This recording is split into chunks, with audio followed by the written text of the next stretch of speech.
ყველას მოგესალმებით.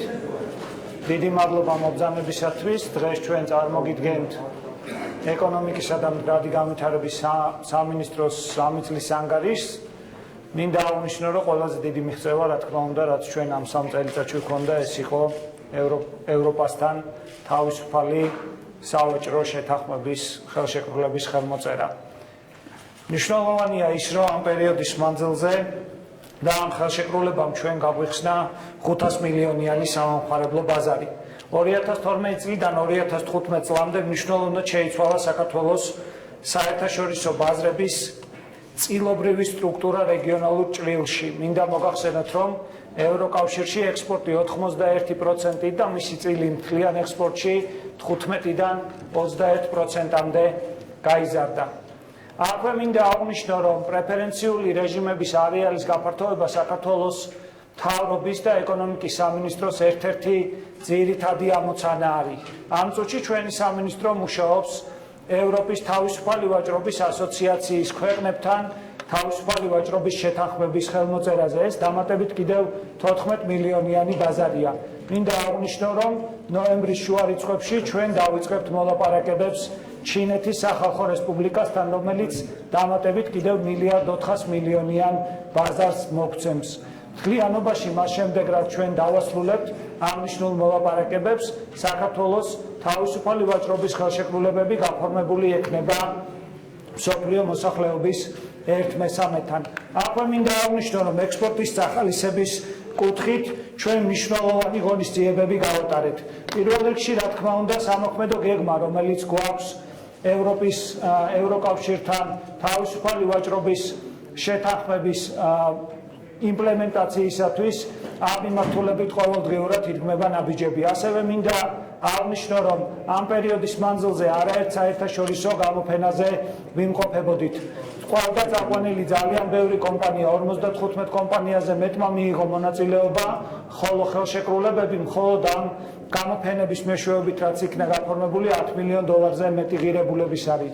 შეიქმნა სპეციალური ვებ-პორტალი, რომელიც ხელს უწყობს ჩვენი ქვეყნის კომპანიებს თავიანთი საექსპორტო პოტენციალის გაფართოებაში და გაზრდაში და შესაბამისად იმ კავშირების დამყარებაში, რომელიც საჭიროა ექსპორტზე გასასვლელად. მინდა აღნიშნო, რომ ცოდნები ამ მიმართულებით ძალიან მნიშვნელოვანია და ეკონომიკის სამინისტროს აქვს ძალიან კარგი პროგრამა, რომლის მიხედვითაც ექსპორტის მენეჯერების სასერტიფიკატო კურსებს ვაფინანსებთ და შესაბამისად უკვე ხდება ადამიანური კაპიტალის დაგროვება. ასევე მნიშვნელოვანია, რომ ხდება საექსპორტო ბაზრების კვლევა და საექსპორტო ბაზრებზე დამატებითი ინფორმაციის მოძიება. პროდუქციის მიხედვით მნიშვნელოვანი წარმატებები არის გარკვეულ საექსპორტო პროდუქციაში და თქვენ აქ შეგიძლიათ ნახოთ, რომ მნიშვნელოვნად არის გაზრდილი 2012 წლიდან 2015 წლამდე, მაგალითად თხილის მიმართულება, მნიშვნელოვნად არის გაზრდილი ცხვრის მიმართულება, თუმცა აქვე მინდა აღნიშნო, რომ ასევე გაზრდილი არის ცალკეული სამრეწველო პროდუქცია, მათ შორის მნიშვნელოვანი არის სამკურნალო საშუალებები, რომლებიც $38 მილიონიდან $97 მილიონ-მდე არის გაზრდილი. როდესაც ჩვენ ვსაუბრობთ ექსპორტზე, არ შემიძლია არ აღვნიშნო ჩვენი ეკონომიკის ერთ-ერთი ძირითადი სექტორი, რომელიც არის ტურიზმი. ტურიზმი ყველას მოგეხსენებათ, ეს არის ექსპორტის სახე, რომელიც თვითონ მოდის ჩვენ ქვეყანაში და არის ყველაზე დიდი კონტრიბუტორი, ერთ-ერთი ყველაზე დიდი კონტრიბუტორი ჩვენს ბალანსში. დღეს მდგომარეობით ჩვენ შარშან 5,500,000 საერთაშორისო ვიზიტორი გვყავდა.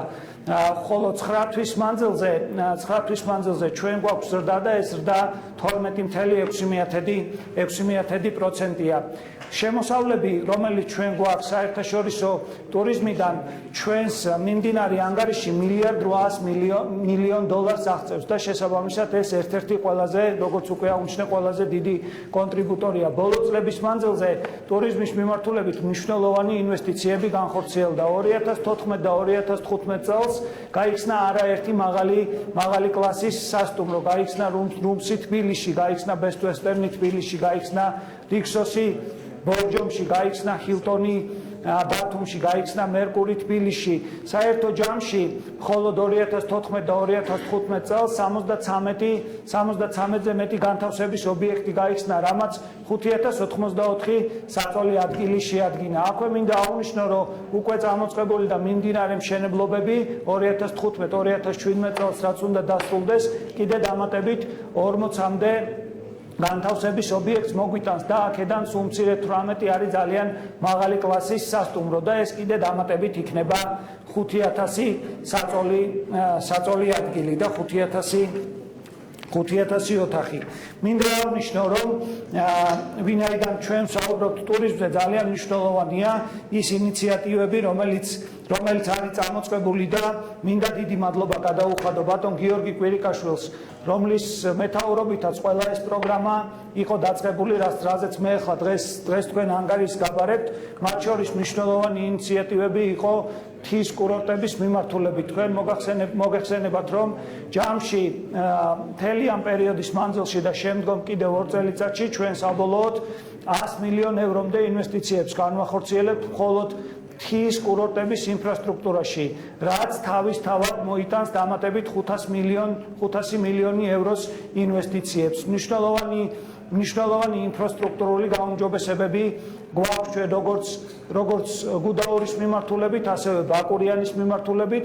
პრინციპულად მნიშვნელოვანი იყო ტურიზმის სეზონის გახანგრძლივება, რისთვისაც დაინერგა ხელოვნური გათოვლიანების სისტემა. ხელოვნური გათოვლიანების სისტემის პირველი ფაზა უკვე მუშაობს და ჩვენ შემდეგ წელს უკვე გვექნება ხელოვნური გათოვლიანების მეორე ფაზა, რომელიც კიდევ უფრო დააგრძელებს იმ ტრასების რაოდენობას, სადაც ჩვენ ხელოვნური გათოვლიანების სისტემა გვაქვს. აქვე მინდა აღვნიშნო, რომ გარდა ტრადიციული მიმართულებისა, ბაკურიანში აღდგება ბიატლონის ტრასა და დაემატება კიდევ არაერთი მნიშვნელოვანი გასართობი მოედანი, რომელიც საბოლოო ჯამში მოგცემს იმის შესაძლებლობას, რომ კერძო სექტორი კიდევ უფრო მიმზიდველი გახდეს და კერძო სექტორმა კიდევ უფრო მნიშვნელოვანი ღონისძიებები განახორციელოს. როგორც მოგახსენეთ, სეზონის გახანგრძლივება მნიშვნელოვანი პრიორიტეტი იყო და თუ ადრე ჩვენ ვიყავით დამოკიდებული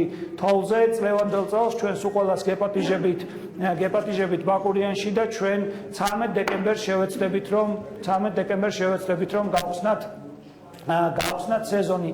აქვე მინდა აღვნიშნო, რომ 2012-2013 წლებში 34%-იანი ზრდა ჰქონდა გუდაურის მიმართულებით.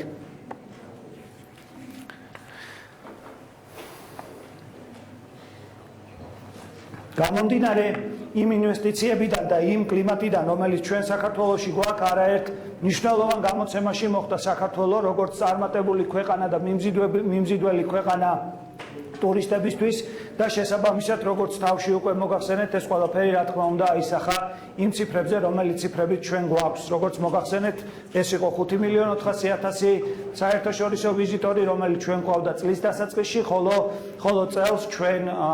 წლევანდელ წელს უკვე ველოდებით 6 მილიონამდე საერთაშორისო ვიზიტორს. მნიშვნელოვანია, რომ ტურისტების შემოყვანისათვის ჩვენ გქონდეს სხვადასხვა არხები და ამ მიმართულებით მინდა აღვნიშნო, რომ 22 ახალი მიმართულება გაიხსნა 2012-2015 წლებში. ქუთაისის საერთაშორისო აეროპორტი, რომელიც 2012 წელს გაიხსნა და იქ ჩვენ მგზავრთნაკადი პრაქტიკულად არ ყავდა, შარშანდელი წელი ჩვენ 240.000 მგზავრთნაკადი დავყურეთ, ხოლო წლევანდელ წელს ჩვენ ვფიქრობთ, რომ იგივე მაჩვენებელზე გავალთ, მიუხედავად იმისა, რაც მოხდა უკრაინაში და იმიტომ რომ უკრაინა იყო მნიშვნელოვანი კონტრიბუტორი მგზავრთნაკადისა. საერთო ჯამში საქართველოს საერთაშორისო აეროპორტების მიერ გადაყვანილი მგზავრთნაკადი წლიდან წლამდე იზრდება. თუ 2012 წელს ჩვენ ჩვენ მგზავრთნაკადი გქონდა მხოლოდ 1,400,000 მგზავრი 2013 წელს მგზავრთნაკადი 1,835,000 მგზავრზე ავიდა 2014 წელს ჩვენ უკვე 2,800,000 მგზავრი დავამთავრეთ ხოლო წლევანდელ წელს ჩვენ 12%-იანი ზრდა გვაქვს და საბოლოო ჯამში ჩვენ ველოდებით რომ 2,200,000 მგზავრით დავამთავრებთ აღნიშნულს. ვინაიდან და რადგანაც მე შევეხე მგზავრთნაკადს არ შემიძლია არ ვისაუბრო უმნიშვნელოვანეს მიმართულებაზე ჩვენი ქვეყნის ეკონომიკაში ეს არის ტრანსპორტი და შესაბამისად ის მიმართულება, რაზეც მთელი საქართველოს მთავრობა არის ამჟამად ძალიან კონცენტრირებული. საქართველო ნამდვილად გახლავთ ევროპის და აზიის დამაკავშირებელი სატრანსპორტო და ლოჯისტიკური ხაბი. ამ მიმართულებით თქვენ მოგეხსენებათ, რომ სულ რაღაცა ერთი კვირის წინ საქართველოში ჩატარდა უდიდესი ფორუმი, ეს იყო თბილისის აბრეშუმის გზის ფორუმი. აღნიშნულ ფორუმზე 34 ქვეყნის წარმომადგენლობითი დელეგაცია იღებდა მონაწილეობას და 20-ზე მეტი საერთაშორისო საფინანსო და დონორი ორგანიზაცია იყო ასევე ჩამობრძანებული 200-ზე მეტი საერთო შეხვედრა შედგა და აღნიშნულმა ჩვენ კიდევ ერთხელ დაგვარწმუნა ჩვენი ქვეყნის იმ სტრატეგიულ ადგილმდებარეობაში და მნიშვნელობაში, რომელიც ჩვენ გაგვაჩნია. ჩვენ ღრმად ვართ დარწმუნებულები, რომ აღნიშნულს ექნება ძალიან მნიშვნელოვანი გაგრძელება მომავალში და ყველაფერი ეს, რა თქმა უნდა, არის იმისათვის, რომ ქვეყანაში შეიქმნას დამატებითი სამუშაო ადგილები. ჩვენ დავაგენერიროთ ის მნიშვნელოვანი სარგებელი, რომელიც სჭირდება ჩვენ ქვეყანას. 2015 წლის 9 მარტს ხელი მოეწერა მემორანდუმს აბრეშუმის გზის ეკონომიკური საწყლის განვითარების თანამშრომლობის შესახებ. ბატონმა გიორგი კვირიკაშვილმა მოაწერა აღნიშნულ მემორანდუმს ხელი. პრინციპულად მნიშვნელოვანია ეს მემორანდუმი, იმიტომ რომ იგი გვიხსნის ჩვენ გზას და გვიხსნის შესაძლებლობას 40 მილიარდიან ფონდებზე მიგვიწვლებოდეს ხელი ჩვენი ინფრასტრუქტურის გასაუმჯობესებლად და ჩვენი იმ სავაჭრო პოტენციალის გასაზრდელად, რომელიც ჩვენი ქვეყნისთვის ძალიან მნიშვნელოვანია. მინდა აღნიშნო, რომ 2015 წელი ძალიან გამორჩეული იყო რკინიგზის მიმართულებითაც. ბატონი მამუკა ბახტაძე აგზანდება და მინდა მას ასევე მადლობა გადაუხადო ბატონ გიორგი კვირიკაშვილს, რომელმაც ამაში ძალიან დიდი ძალისხმევა დადო საქართველოს საქართველოს რკინიგზის, ყაზახეთის რკინიგზის, აზერბაიჯანის რკინიგზის და ჩინეთის რკინიგზის ძალისხმევით. თავიდან თებერვალში წლის დასაწყისში 9 დღეში ჩამოვიდა მატარებელი ჩინეთიდან, ხოლო შემდეგ უკვე ოქტომბერში აღნიშნული მატარებელი 7 დღეში ჩამოვიდა საქართველოში. რადგან ჩვენ შევეხეთ ტრანსპორტს, არ შემიძლია არ აღვნიშნო ის ინფრასტრუქტურული პროექტები, რომელიც დღეს მიმდინარეობს საქართველოში, განსაკუთრებით ტრანსპორტის მიმართულებით. მოგეხსენებათ, რომ რკინიგზის მოდერნიზაციაში საკმაოდ დიდი ინვესტიციები იდება. საბოლოო ჯამში მოდერნიზაციის დასრულების შემდეგ რკინიგზის გამტარუნარიანობა და სიჩქარე უნდა გაიზარდოს, გამტარუნარიანობა სუმცირე უნდა გაორმაგდეს და სიჩქარე სუმცირე ასევე უნდა გაორმაგდეს. მინდა აღნიშნო ბაქო-თბილისი ყარსის შემაერთებელი ახალი სარკინიგზო მიმართულება და მოგახსენოთ, რომ საქართველოს ნაწილში პრაქტიკულად სამუშაოები დასრულებულია, მიმდინარეობს სამუშაოები რკინიგზის სადგურების მშენებლობის მიმართულებით, თუმცა სალიანდაგო მიმართულება სრულად დასრულებულია ასევე აზერბაიჯანის მიმართულებით, დასასრულებელია თურქეთის მიმართულებით, სადაც მუშაობა აქტიურად მიმდინარეობს. არ შემიძლია არ აღვნიშნო წარმატებული მოლაპარაკებები, რომელიც მიმდინარეობდა წელიწადნახევრის განმავლობაში ტაუნ-ჯორჯიასთან, რომელიც არის ოპერატორი კომპანია თბილისის საერთაშორისო აეროპორტში. აღნიშნული ხელშეკრულების დასრულების შემდეგ, წარმატებულად დასრულების შემდეგ ჩვენ გვექნება იმის შესაძლებლობა, რომ თბილისში ტაუნ-ჯორჯიამ განახორციელოს ახალი ინვესტიციები და ეს ინვესტიციები განხორციელდება საკმაოდ მალე. წინა რამოდენიმე სლაიდის წინ მე მოგახსენეთ, რომ ჩვენ წელს ველოდებით 2 მილიონზე მეტ საერთაშორისო ვიზიტორს საქართველოში და ჩვენ ხელშეკრულებაში, რომელიც გავაფორმეთ ტაუნ-ჯორჯიასთან, გვაქვს ჩადებული ესეთი პუნქტი, რომლის მიხედვითაც თუ თბილისის საერთაშორისო აეროპორტში მგზავრთნაკადი მიაღწევს 1,800,000 მგზავრს, ამ შემთხვევაში TAV Georgia განახორციელებს ახალ ინვესტიციებს, ახალი ტერმინალის ასაშენებლად. აქვე მინდა აღნიშნო, რომ TAV Georgia 2016 წლის ივლისის ბოლოსათვის დაასრულებს ასაფრენ-დასაფრენი ზოლის რეაბილიტაციას, რაც არის დამატებით კიდევ ჯამურად $50 მილიონი ჩვენ ქვეყანაში ინვესტირებული და ეს არის დამატებით კიდევ შექმნილი ასობით სამუშაო ადგილი.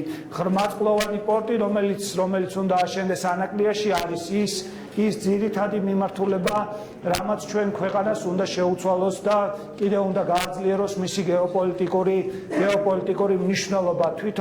თვითონ პორტი უნდა იყოს ის კარი და ის კარიბჭე, რომელიც გააძლიერებს და გაახსნის მიმართულებას, რომელიც ჩვენ გვაქვს ევროპისკენ და აზიისაკენ, ვინაიდან ეკონომიკა არის მოთხოვნა და მიწოდება და ჩვენმა მთავრობამ მოთხოვნის ნაწილში გაფორმებული ხელშეკრულებით, ევროპასთან გაფორმებული თავისუფალი ვაჭრობის ხელშეკრულებით ეს მოთხოვნა გაზარდა 500 მილიონიან ბაზარზე, ჩვენ ამ წუთში უნდა შევქმნათ მიწოდება. მიწოდების ნაწილში, რა თქმა უნდა, პორტი თავისი ინფრასტრუქტურით, თავისუფალი ინდუსტრიული ზონით, რომელიც უნდა აშენდეს, პორტის უკან 600 ჰექტარზე იქნება მნიშვნელოვანი მიღწევა და შეიქმნება 1,000 სამუშაო ადგილი.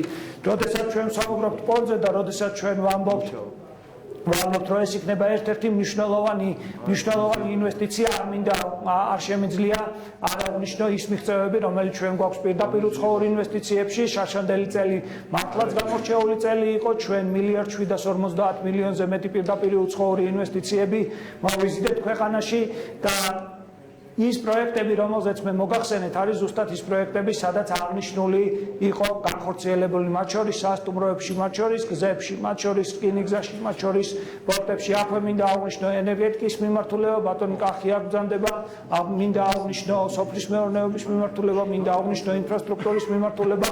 ყველა მიმართულებაში ჩვენ გვაქვს ძალიან კარგი მონაცემები და საკმაოდ დიდი წინსვლა. ყველაზე დიდი თანხა ამ პერიოდის მანძილში ინვესტირებული იყო ტრანსპორტში და კავშირგაბმულობაში, როგორც მოგახსენეთ, ეს არის გზები, ეს არის კავშირგაბმულობის ინფრასტრუქტურა, ეს არის რკინიგზა, ასევე უდიდესი წვლილი მოდის უკვე ენერგეტიკის მიმართულებით, რომელიც არის ძალიან მიმზიდველი ჩვენ ქვეყანაში და ჩვენ იქ ვქნით ძალიან დიდი რაოდენობის სამუშაო ადგილებს. წლევანდელი წელი საკმაოდ კარგი წელი არის, პირველი 2 კვარტლის მონაცემებით $530 მილიონი ინვესტიციები არის განხორციელებული ჩვენ ქვეყანაში და კლიანში და პროდუქტში უკვე შაშანდელი მონაცემებით 10%-ს მიაღწია პირდაპირმა უცხოურმა ინვესტიციებმა.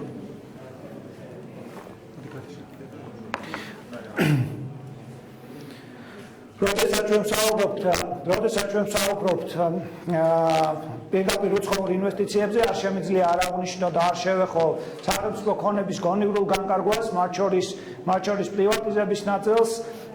შაშანდელი წელი 2014 წელს ჩვენ წარმატებით დავასრულეთ. წლევანდელ წელსაც ჩვენ საკმაოდ კი არა, ძალიან წარმატებულები ვართ. დღემდე უკვე 100 მილიონი ლარის პრივატიზებაა მომხდარი მხოლოდ ეკონომიკის სამინისტროდან. ჯამში 2013-2015 წლებში 3,364 აუქციონი არის გამოცხადებული. 2014 წელი პრივატიზების მიმართულებით 101%-ით იყო შესრულებული, ხოლო 2015 წელი დღეის მდგომარეობით უკვე 131%-ით არის შესრულებული.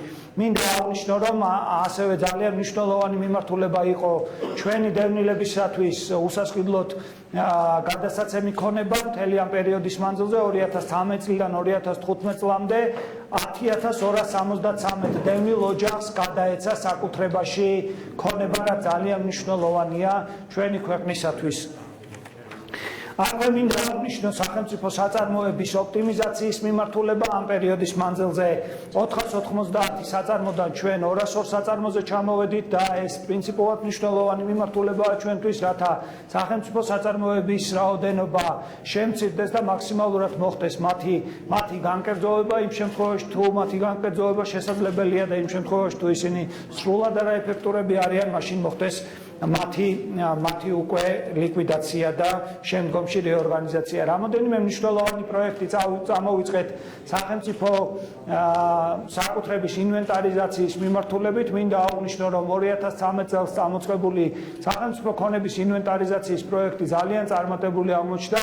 დღეს მდგომარეობით მხოლოდ სასოფლო-სამეურნეო დანიშნულების მიწების მიმართულებით ჩვენ ავწერეთ დამატებით 131,000 ჰექტარი მიწა. არასასოფლო სამეურნეო მიმართულებით ჩვენ ავწერეთ 40 ეს არის მიწები, რომელიც შესაძლოა რომ სახელმწიფოზე დარეგისტრირდეს. ჩვენ ავწერეთ რეგიონებში 44 მილიონი კვადრატული მეტრი და ასევე თბილისში 7 მილიონი კვადრატული მეტრი მიწა. მნიშვნელოვანი გადაწყვეტილება მივიღეთ ჩვენ წლის დასაწყისში, როდესაც ჩვენ მოვინდომეთ განგვესაზღვრა სასოფლო-სამეურნეო დანიშნულების მიწებზე ნორმატიული ფასი მოგეხსენებათ, რომ ამისათვის საჭიროა კვლევების ჩატარება. ჩვენ 2015 წლის დასაწყისში დავიწყეთ მთელი საქართველოს მასშტაბით კვლევები, რომელსაც უნდა შეექმნა ქვეყნის რუკა სასოფლო-სამეურნეო დანიშნულების მიწების ფასის მიხედვით. დღეს მდგომარეობით ჩვენ 59 მუნიციპალიტეტის მიმართულებით გვაქვს დასრულებული აღნიშნული კვლევები, რომელიც შემდგომში უკვე მუნიციპალიტეტების მიხედვით იქნება დასამტკიცებელი. საჯაროობის მიმართულებით მინდა აღვნიშნო, რომ და გამჭვირვალობის მიმართულებით, ვინაიდან ჩვენ ავართ სახელმწიფო ქონების განკარგველი ძირითადი სტრუქტურა ჩვენს ქვეყანაში, გამჭვირვალობა იყო ჩვენთვის ძალიან მნიშვნელოვანი. ამისათვის ჩვენ არაერთი პროგრამა წარმოვიწყეთ, მათ შორის ერთ-ერთი პროგრამა იყო სოფლიდან გაუსვლელად და ჩვენ პრაქტიკულად 1000-ზე მეტ სოფელში იმ სოფლებში და იმ რეგიონებში, სადაც ხდებოდა სახელმწიფო ქონების პრივატიზება, პრაქტიკულად ყველა ოჯახში მიქონდა ბუკლეტი და ბიულეტენი, სადაც ყველა გლეხს ეცნობებოდა, რომ მათ რაიონში, მათ რეგიონში ხდებოდა გარკვეული სასოფლო-სამეურნეო თუ არასასოფლო-სამეურნეო დანიშნულების მიწის განკარგვა თუ სარგებლობით გაცემა. აქვე მინდა აღვნიშნო, რომ სერვისების ხელმისაწვდომობის ნაწილში ჩვენ იუსტიციის სამინისტროსთან გვაქვს ძალიან წარმატებული პროექტები და ამ პროექტებით ჩვენ გვინდა დავფაროთ მთელი საქართველო. დღეს ჩვენ სერვისებს ვაწყდით მხოლოდ რამოდენიმე რეგიონში, თუმცა 2016 წლის დასაწყისიდან ჩვენ ამ დაფარვას გავაფართოვებთ და იმ რუკის მიხედვით, რომელიც გააქვს წარმოდგენილი, პრაქტიკულად დავფარავთ მთელ საქართველოს. პრინციპულად მნიშვნელოვანი არის სამუშაო ადგილების შექმნა და ყველაფერი, რაც მე აქამდე მოვყევი და რაზეც ანგარიში ჩაგაბარეთ, რა თქმა უნდა, იყო სამუშაო ადგილების შექმნისათვის და ჩვენ ქვეყანაში ინკლუზიური ზრდისათვის. ამ მიმართულებით ჩვენი სამინისტრო არის ერთ-ერთი ძირითადი სამინისტრო, რომელმაც მონაწილეობა მიიღო სახელმწიფო პროგრამა აწარმოეს საქართველოში შექმნაში და შემდგომში მის იმპლემენტაციაში. ეს არის პროგრამა, რომელიც ყოველდღიურად ქმნის სამუშაო ადგილებს. პროგრამა, რომელიც ხელს უწყობს პირდაპირ უცხოურ ინვესტიციებს, პროგრამა, რომელიც ხელს უწყობს ქვეყანაში რეალური სექტორის განვითარებას. მე თავს აღარ შეგაწყენთ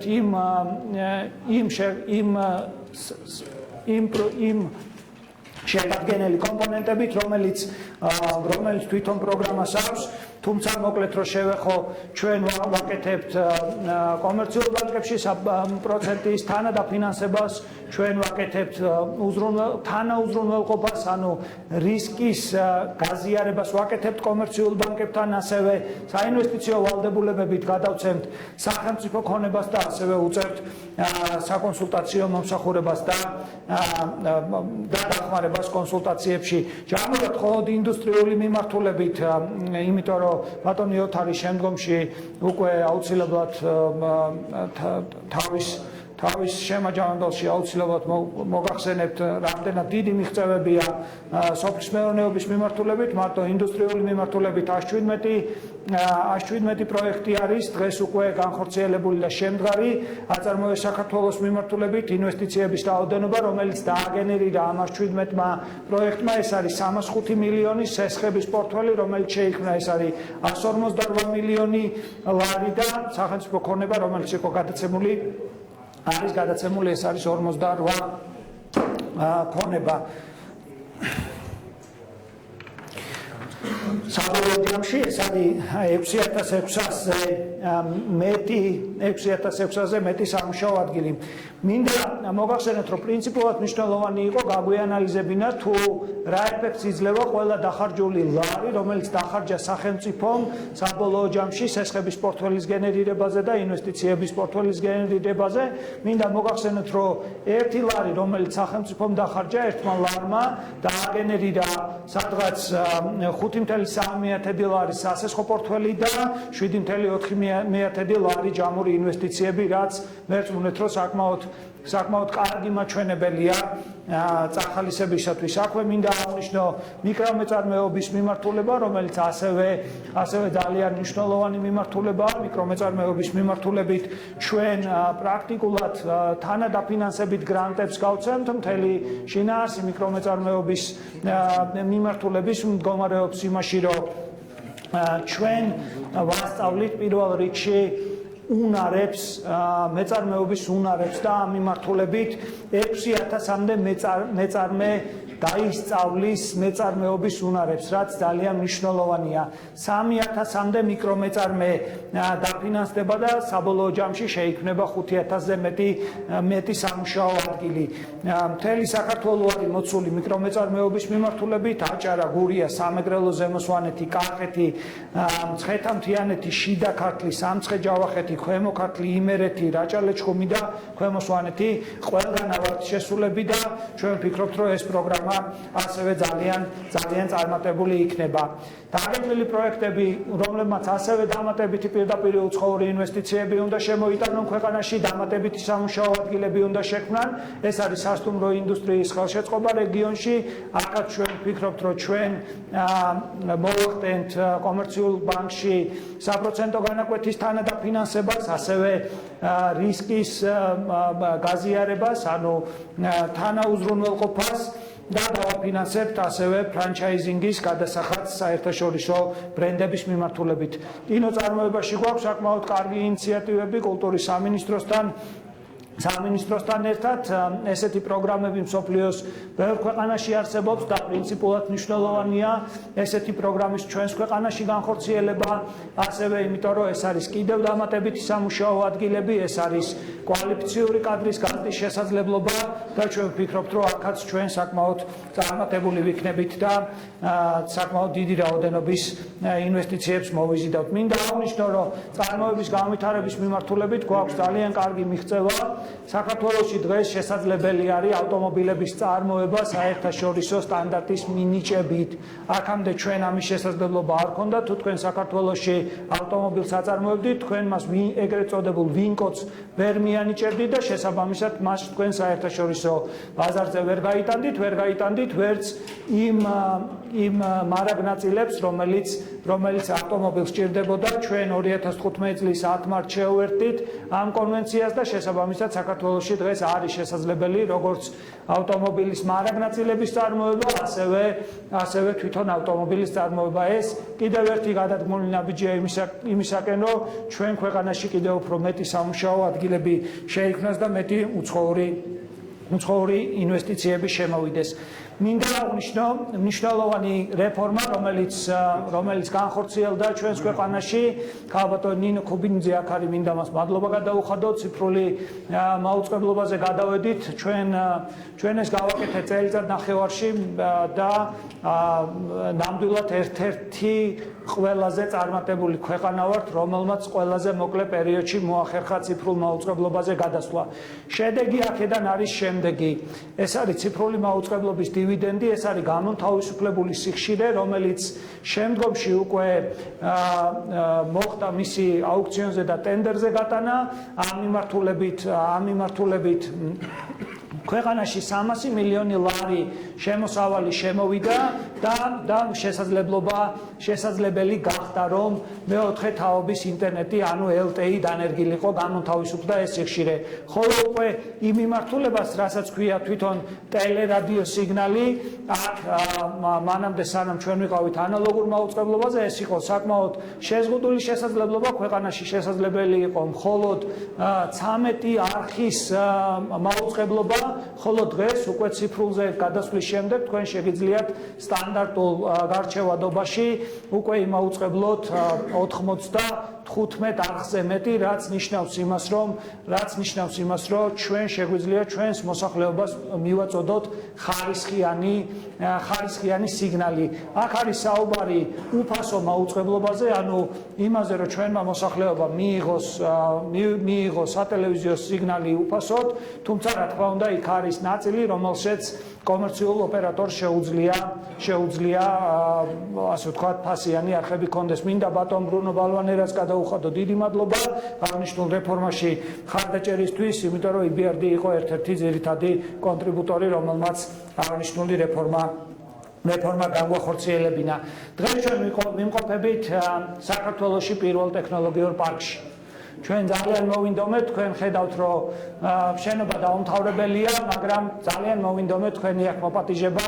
ჩვენ აუცილებლად გვექნება შესაძლებლობა, რომ გახსნაზე მოგიყვანოთ, მაგრამ ეს არის ერთ-ერთი მნიშვნელოვანი ინიციატივა, რომელიც ჩვენ წამოვიწყეთ და ვფიქრობთ, რომ ცოდნაზე დამყარებული ეკონომიკა არის ის, რამაც ჩვენ უნდა მოგწეს შესაძლებლობა რეალურად გავზარდოთ ეფექტურობა ჩვენს ქვეყანაში და საბოლოო ჯამში გაცილებით უფრო მეტი დამატებითი ღირებულების პროდუქცია და პროდუქტის შექმნა და სერვისი შექმნა ჩვენ ქვეყანაში და ჩვენ მიმდინარე ანგარიშში გავაჩინოთ ახალი შემოსავლის წყაროები, რომელიც ჩვენი ქვეყნისთვის ძალიან მნიშვნელოვანია. ძალიან მნიშვნელოვან პროექტს ახორციელებს ინოვაციების და ტექნოლოგიების სააგენტო, რომლის სტუმრები დღეს ჩვენ ვიმყოფებით.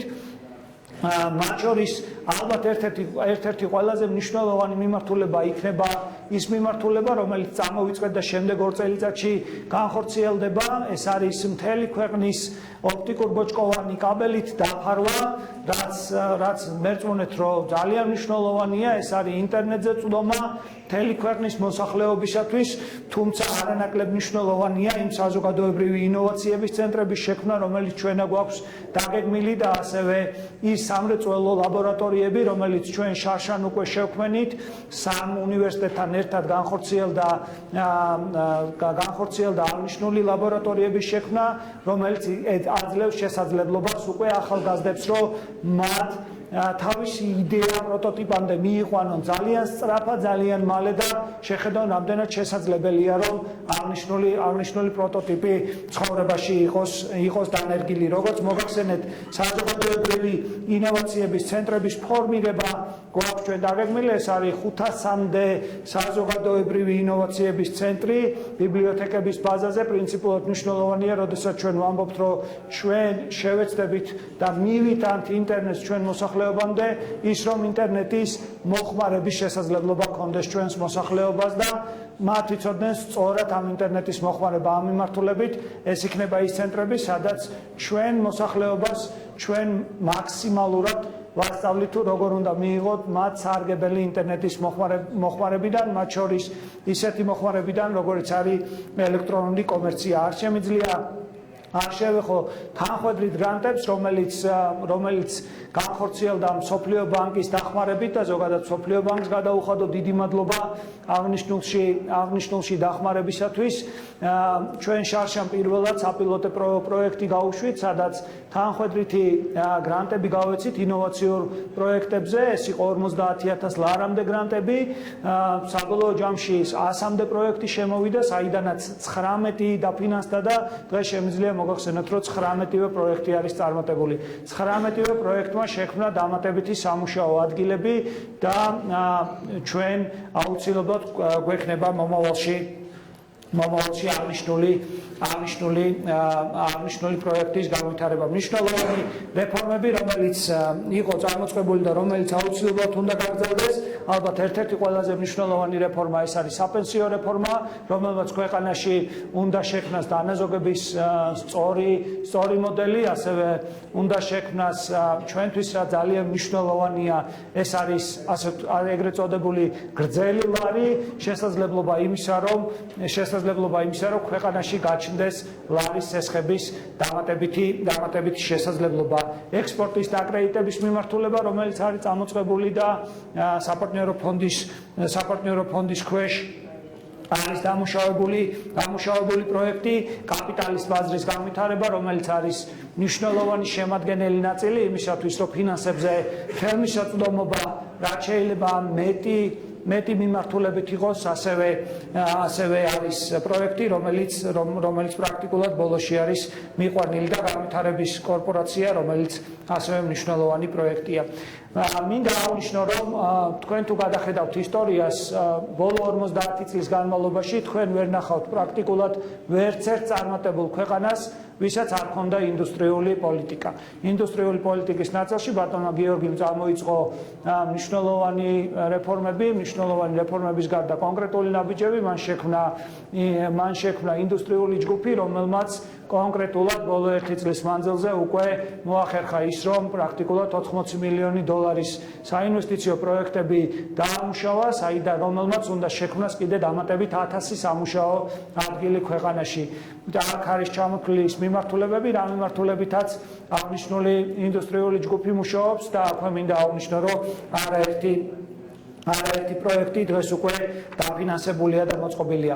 ყველაფერი, რაზეც ჩვენ ვილაპარაკეთ, საბოლოო ჯამში უნდა დატანილი იქნეს რუკაზე და ეს რუკა არის ქვეყნის სივრცითი მოწყობა.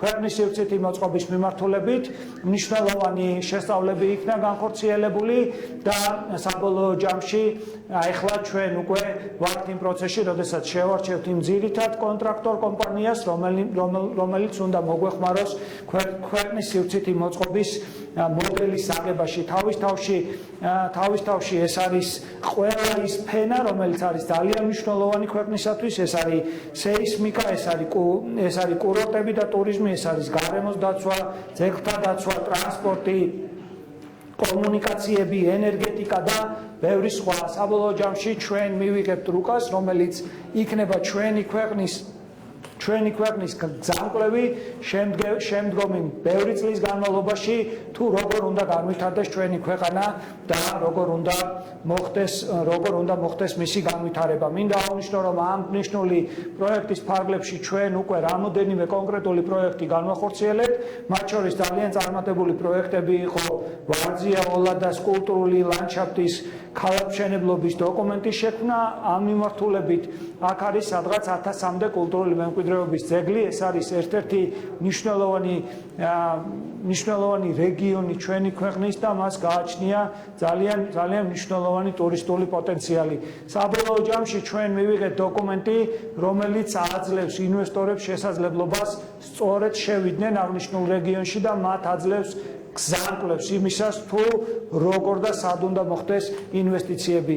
ასეთივე პროცესი მიმდინარეობს უკვე ურეკის შეკვეთილის მიმართულებით და წლის ბოლოს ჩვენ გვექნება ურეკის შეკვეთილის მიმართულებითაც უკვე აღნიშნული დოკუმენტი. საბოლოო ჯამში მინდა ნელ-ნელა შეჯამებაზე გადავიდე და მოგახსენოთ, თუ ეს ყველაფერი რაში გამორიხატა და საბოლოოდ დღეს ჩვენ რა გვაქვს. 2012 წელს ჩვენ უმუშევრობა ჰქონდა 15%, დღეს ჩვენ გვაქვს უმუშევრობა 12.4%. კერძო სექტორმა ამ პერიოდის განმავლობაში დააგენერირა 60,000 სამუშაო ადგილი და ჩვენ გვაქვს გაუმჯობესება პრაქტიკულად ყველა რეიტინგში, რომელიც ეხება ბიზნეს სექტორს. მინდა აღნიშნო, რომ ამ პერიოდის მანძილზე საშუალო ხელფასი არის გაზრდილი 713 ლარიდან 818 ლარამდე 2014 წელს, ხოლო 950 ლარამდე 2015 წელს, მაშინ როდესაც ინფლაციის მაჩვენებელი არ აღემატება მთელი ამ პერიოდის მანძილში ჯამურად 5%. ანუ საშუალო ხელფასის ზრდა უსწრებს ინფლაციის მაჩვენებელს, რაც ნიშნავს იმას, რომ ჩვენი მოსახლეობის ხელფასი უფრო მეტად იზრდება, ვიდრე